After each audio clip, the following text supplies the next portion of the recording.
विदा कैलू गम के उपहार भेजलू तोरा दिल के राज न जननी दूर भर में हमके घुमैलू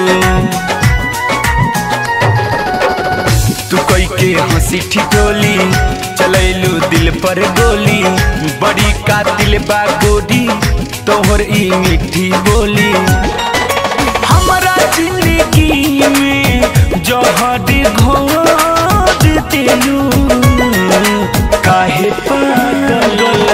बना के छोड़ देलू काहे पागल बना के छोड़ देलू।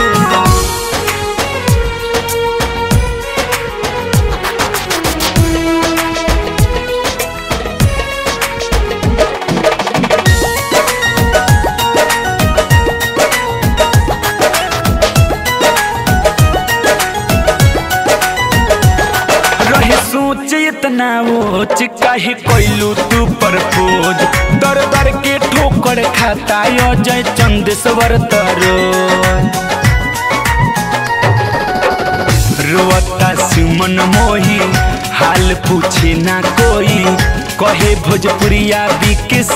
अब ना तोहर होई अलबेलायो सोके के आँख में लोट दिलू